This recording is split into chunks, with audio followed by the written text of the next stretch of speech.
Are you in the market for a new car? Well, in addition to being better environmentally and being cheaper to operate, electric vehicles are actually a matter of national security, pretty much no matter which nation you live in. Let's take a look.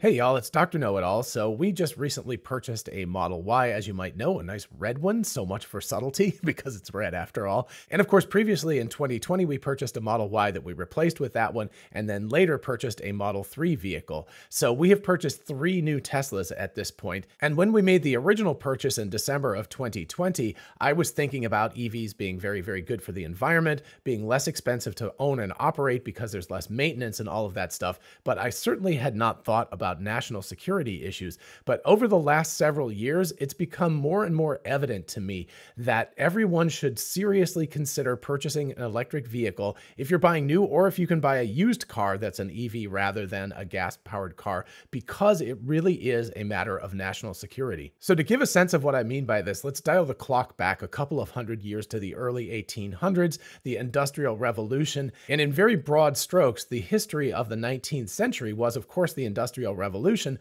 but also a lot of wars over natural resources that suddenly became very, very valuable in an industrialized country, especially things like coal. And you can certainly see in this history that countries like the United Kingdom that happen to be very, very rich in terms of coal, because you could mine it out of a lot of the places in England, became very, very powerful very quickly. Now, of course, England as a small nation had already become very expansionist, in addition to many other small countries in Western Europe, had become very expansionist and had taken over a lot of the world in order to gather the resources and become very, very wealthy on their part. But they also then had this big advantage when things started to transition from wind power to steam power and then direct coal power, that they had a lot of coal in the country. And so they were able to mine that out, and they were able to get that. Gave them a really, really big advantage in the industrial expansion of the 19th century. And of course, many wars were fought over coal and other natural resources in that time period. If you switch to the early 20th century, on the other hand, you start to get the rise of the automobile and the rise of oil as opposed to coal.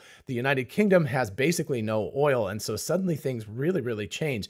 You get World War I in 1914 in Western Europe, and then it kind of spreads to the rest of the world. But the upshot of that at the end of the war was a major push from countries in specifically like the United Kingdom to get oil-rich territories in the Middle East in particular. And then, of course, things go forward a couple of decades. You get World War II, and you get even more tussling over oil fields and things, specifically in the Ukraine and all. And then that leads to the Cold War between the United States and the Soviet Union. And then, of course, things continue on and on and on. But the history of the 20th century, at least viewed through a particular lens, is a history of tussling over oil resources. And that's something that not only shaped the history of the Soviet Union versus the Western Bloc, Western Europe, and the United States and other countries, but it also led to destabilizing of many, many territories, in particular in the Middle East, which is still a very, very tumultuous area because you have a lot of wealth going in there and a lot of tussle for control over those limited natural resources. So like I said, that's very, very broad brushstrokes, and looking at it from one particular angle, there are plenty of other angles, including the demise of monarchies, the rise of the middle class, the rise of capitalism, etc., etc. And I'm sure,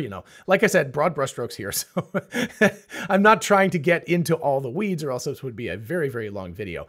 But you can see from this setup, what I'm talking about here is that we've got from the 20th century, from the beginning of that century, so over 100 years, we've got this growing dependence on oil, and a growing dependence, therefore, on very, very specific geographical regions that happen to have access to a lot of that oil. And if you look at the history of the United Kingdom in particular, they had a switch from being a really, really big powerhouse because they had a huge navy, and they also had access to coal as that transition was happening, to the United Kingdom not being nearly as big of a player in the world, primarily because they don't have the resources, and they had to go out and try to get the resources, and that caused a lot of destabilization in the Middle East in particular. together. And then, of course, you've got the Soviet Union and Germany fighting over Ukraine, the oil fields there in World War II, and, on and on and on. And then, of course, in the early 1970s, you see the rise of OPEC, and they're, putting their fist on the throat of a lot of countries, basically saying we are in charge of the largest oil supply now, and we therefore have the power.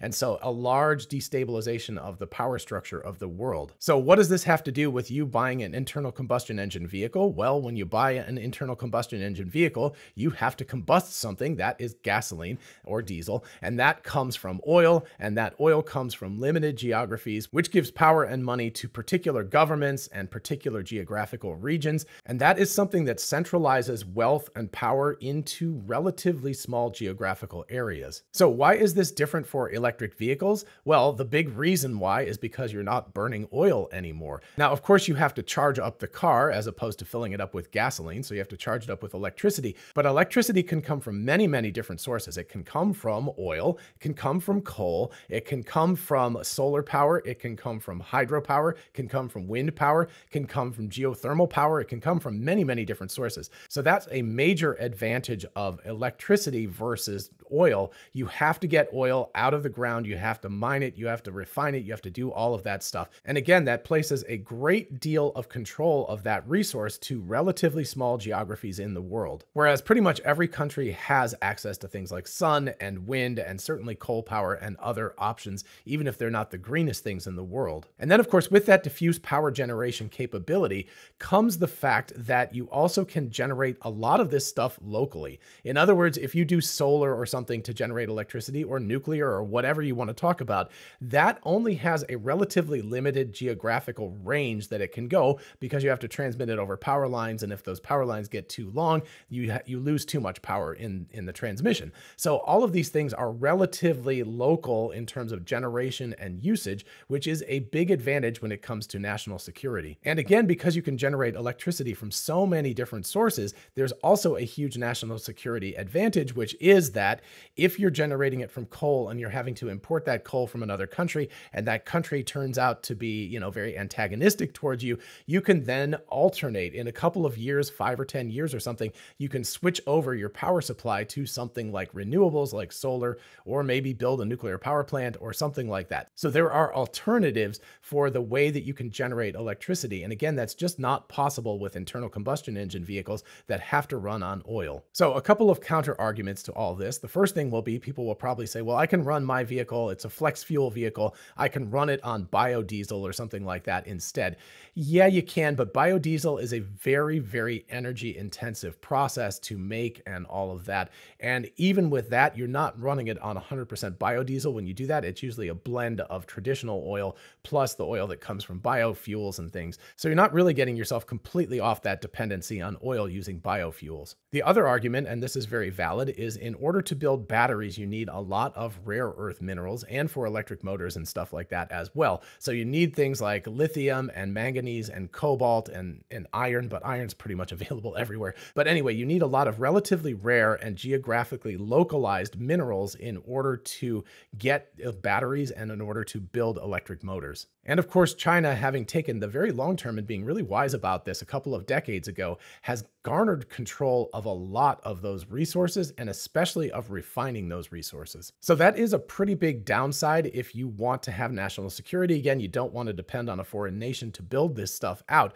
But at the same time, a lot of scientists are, constantly working on tweaking the formulation of these things to get rid of a lot of the rare earth minerals and have these batteries and have the motors and everything be capable of being built with relatively common minerals like lithium and iron, etc. Those are very, very common minerals, and they're found in a lot of different places around the globe. And so, for example, you can see LFP batteries, which are lithium iron phosphate, and all three of those elements are relatively abundant in a broad area of the world. Now, China still controls a lot of the refining, but refining is something that any country that has the will and the money to do that can build their own refining facilities, within reason. It's not instantaneous, but you can do it within a half decade to a decade. So you can move yourself away from dependency on another country if you really, really want to, as long as the minerals are available in a lot of different places in the world. And of course, Tesla has famously said that the next version of their motor that will be used in the Model 2 is going to be rare earth mineral free. So how they're doing that, I'm not exactly sure, because it's kind of magic to be able to do that. But they're going to build their magnets in ways that don't use rare earth minerals at all. And currently they use a relatively small amount of that in the batteries and in their current motors. And just to be explicit about this, cobalt is a big sticking point for a lot of people. They're like, I don't want to use cobalt. Cobalt is bad. Cobalt is problematic. And yes, cobalt is problematic because of the fact that it's very, very localized to Central Africa, where most of the cobalt is available. And that is a very difficult humanitarian and political situation to get into. But many companies, including Tesla, are getting away from cobalt as much as possible. And also, let's not forget that the oil refining process uses more cobalt than building batteries does currently right now.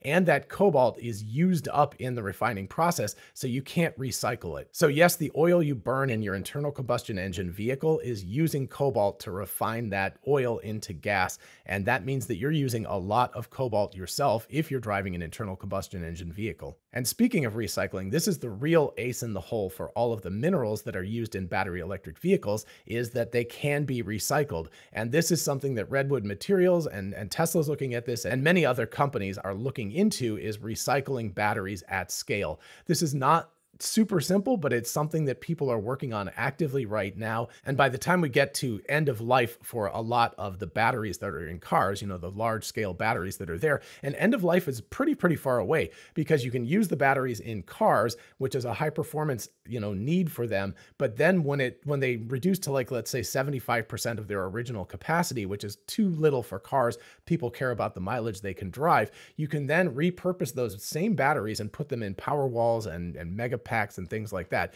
You can put them into battery storage where the exact performance isn't as important as just the fact that you have a lot of them. So these batteries can potentially go 15 to 20 years before they need to be recycled. But when they need to be recycled, they can be recycled. This is something you can't do with oil. Every time you burn a gallon of gasoline out of your car, it's gone. You have to wait, you know, tens of millions of years to get that back again. So it's not something that you're going to be able to recover in a gasoline engine car, whereas 80, 90, 95% of the minerals in batteries will be able to be recovered as they are recycled. So this is something where we are going to have to mine a lot to get these minerals out of the ground and wherever they are. But once we have enough of them out of the ground, the mining needs are going to go way down for these vehicles. And it's going to become basically a circular economy of these minerals that will be put into batteries, utilized as batteries, repurposed for power walls, things like that, after cars are done with them, and then recycled and put back into the system again.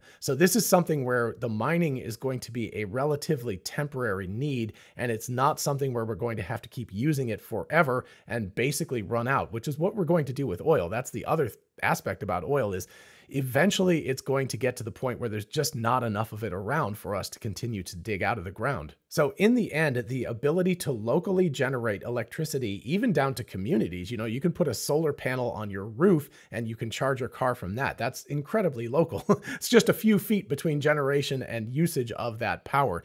So you can very much localize power generation.